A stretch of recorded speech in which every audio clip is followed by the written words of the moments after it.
Comma inverted comma I will read the book in the morning. अब देखो will है इसमें, लेकिन जब इनडायरेक्ट लिखेंगे तो क्या हो जाएगा, Ram said that he would read the book in the morning. फिर नेक्स्ट है Ram said comma inverted comma I may read the book in the morning. अब मे है शब्द, देखिए इनडायरेक्ट में मे का माइट हो जाएगा, क्या हो जाएगा, Ram said that he might read the book in the morning. Next है Ram said comma comma I can read the book in the morning comma closed. अब यह कैन है इसमें, तो ये आपको नियम लिखा है ना कि कैन को कुड बदलते हैं, इसे परिवर्तन करने पर Ram said that he could read the book in the morning. Eighth है if the reporting verb describes some universal truths the tense remains unchanged.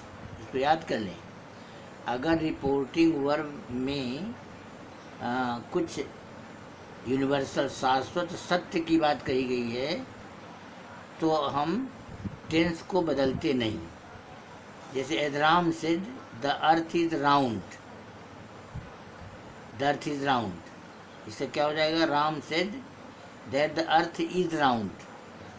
पृथ्वी गोल है, ये शाश्वत सत्य है, तो रिपोर्टेड स्पीच के इस वाक्य में टेंस का परिवर्तन नहीं करेंगे। ये दूसरा वाक्य लिखिए, Ram said comma inverted comma man is mortal comma closed. क्या हो जाएगी, Ram said that man is mortal, मनुष्य मरणशील है, तो यह देखें शाश्वत सत्य है, इसे रिपोर्टेड स्पीच की इस टेंस में कोई परिवर्तन नहीं होगा।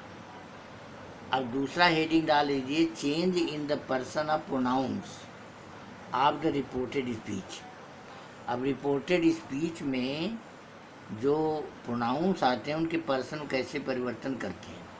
तो पर्सन देखें, आप जानते हैं 3 होते हैं, first person, second person, third person. तो first you take down the first person is changed as per the person of the subject of the reporting verb, as he said comma comma I do my work comma closed. इसका हो जाएगा he said that he did his work.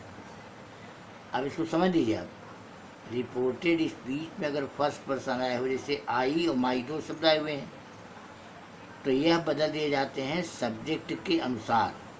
अब said का subject ही third person में है, इसलिए आई और माई को थर्ड पर्सन बदल देंगे, तो आई का ही हो जाएगा और माई का हिज हो जाएगा। तो he said that he did his work. Second है the second person is changed according to the person of the personal object of the reporting verb, as he said to me comma inverted comma you are doing your work inverted comma closed.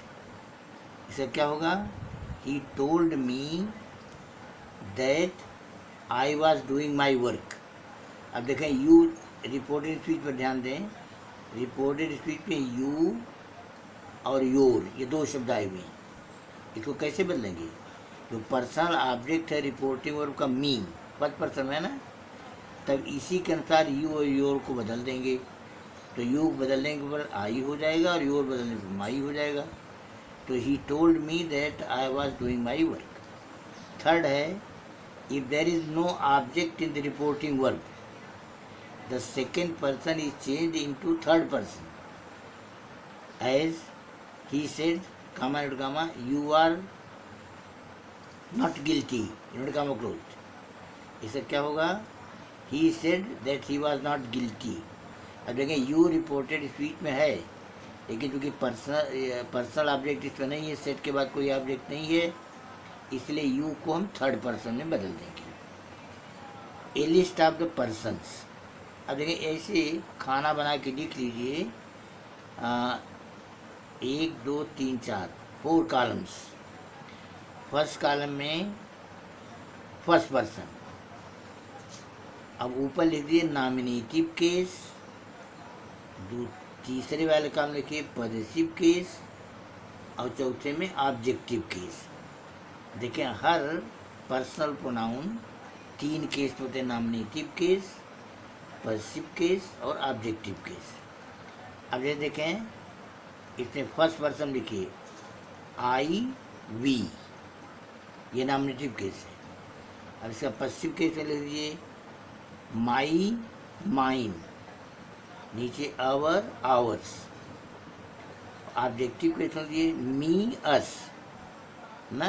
जैसे आई शब्द देखें यह कर्ता होता है, माई पश्चिम संबंधवाचक होता है, मी ये ऑब्जेक्ट होता है। वैसे बहुवचन में वी नॉमिनेटिव केस होता है, उसका पश्चिम केस आवर होता है, और उसका जो ऑब्जेक्टिव केस है अस होता है, हमको। अब नीचे लिखिए सेकेंड पर्सन। सेकेंड पर्सन में दो होते हैं। नॉमिनेटिव केस में लिख दीजिए ऊपर दाऊ, तो यू, नीचे यू। अब दाऊ का पॉजिटिव केस हो गया दाई दाइन, और लिख लीजिए यू के आगे योर योर्स।